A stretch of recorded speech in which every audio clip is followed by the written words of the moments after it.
Welcome to a new hand from Jonathan Little's The Complete Poker Workout. This is hand number 4. We are still in the $10,000 WSOP tournament. The blinds are 100-200, and the effective stack is 62,000 chips, which is still more than 300 big blinds. UTG raises to 600 or 3 big blinds. It folds to you on the button, and you have pocket sevens. What is the best play here? Do you fold? Do you call? Or do you raise? And if you raise, what sizing makes the most sense? Pause the video, think through the spot, then hit play when you're ready to continue. Welcome back! With pocket sevens on the button, we should usually call here. Jonathan Little recommends a call and AceSolver agrees. If you look at the analysis and coaching window, the reasoning is clear. We are in position, we are extremely deep stacked, and pocket sevens play well as a call against an UTG open. Of course we cannot fold. The hand has too much equity and too much implied value, but raising is not the best option either. If we 3-bet and UTG comes back with a 4-bet, we are usually forced to fold. That turns a very playable hand into a difficult spot. So the best play is to call. Hero calls, the small blind folds, and the big blind folds. We go heads up to the flop. The flop comes ace of diamonds, 6 of diamonds, 4 of clubs. UTG continuation bets 800 chips, which is 4 big blinds. With the big blind ante included, the pot is 1,700 chips, so this bet is about 47% pot, just under half pot. Action is on you. What should you do? Do you fold? Do you call? Or do you raise? And if you raise, what sizing makes the most sense? Pause the video, think through the spot, then hit play when you are ready to continue. Welcome back. Jonathan says that calling is the better play here. I disagree. He explains that we can call, splash around, and try to spike a set on the turn because we are deep and have implied odds. But when you look at the AceSolver analysis and coaching window, the recommendation is clear. This is a fold. The main issue is that our outs are not as clean as they look. In theory, we are hoping to hit a 7. But if the 7 of diamonds comes on the turn or river, the front door flush gets there. So yes, we make a set, but now the board becomes much more dangerous. That means our clean outs are heavily discounted. The best card would be the 7 of hearts, but even then, we are still not drawing to the nuts. Pocket aces is rare, but possible. And there are other strong hands and strong draws that can put us in very difficult spots. This is why the deep stack does not automatically make the call better. In this situation, the deep SPR can make the reverse implied odds worse. We may hit our hand and still lose a very large pot. So I disagree with Jonathan here. From the AceSolver perspective, this is a fold. But we are going to follow Jonathan's scenario. Hero calls. The turn is the 7 of diamonds. So yes, we hit our set, but it is the disastrous 7. The front door flush draw comes in. Strangely, UTG slows down and checks. Action is back to you.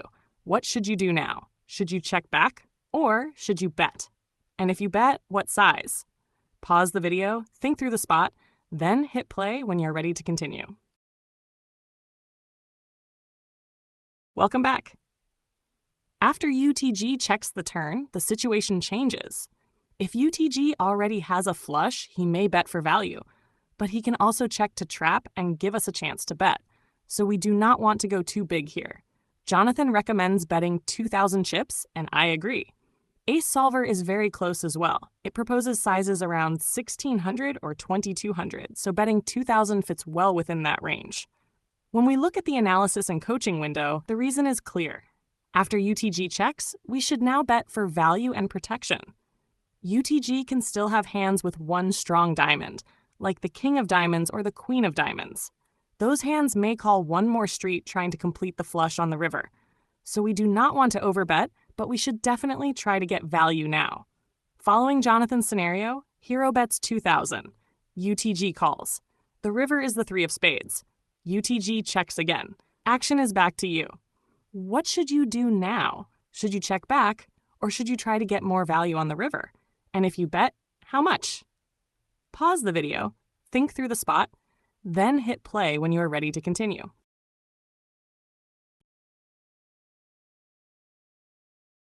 Welcome back. The river is definitely a scary card. Jonathan says we should continue betting for value because our opponent has almost no hands containing a 5. I disagree. UTG can certainly have some hands with a 5. Ace 5 suited is possible, although not Ace 5 of diamonds because the Ace of diamonds is already on the board. Some suited 5x hands can also be there. King 5 of diamonds, for example, is possible in a looser range. 5-6 suited can also get there. And on this river, any hand containing a 5 makes a straight. So we need to be very careful. If we bet, what are we actually targeting? Are we trying to get called by one pair? Maybe Ace 10, Ace Jack, or Ace Queen? On this straight heavy and flush heavy board, those hands are not comfortable. They may call sometimes, but they are not happy. Hands like King Queen, King Jack, Pocket 8s, Pocket 9s, or Pocket 10s are also not comfortable at all. Most of those hands will simply fold. So think about the hands that actually call a river bet. A hand with a 5 will call. A flush will definitely call. But many worse hands will fold. That is the problem. If we bet, we are often getting called by better hands, straights and flushes, while folding out most of the hands we beat. Jonathan says that betting 5,000 would be too greedy, and I agree with that part. But he also says that exploitatively, we can get away with a smaller bet and try to extract a little more value. Again, I disagree. From the AceSolver perspective, this is a river where we should check back. We have showdown value with our set of 7s, but we do not need to put more money into the pot. The key point is simple. When worse hands mostly fold and better hands mostly call, betting is not a good value bet. So I would check back, realize the value of the hand, and avoid turning a strong hand into an expensive mistake. In this scenario, Hero bets 5,000 chips and UTG folds. Thanks for watching, and I'll see you soon for hand number 5.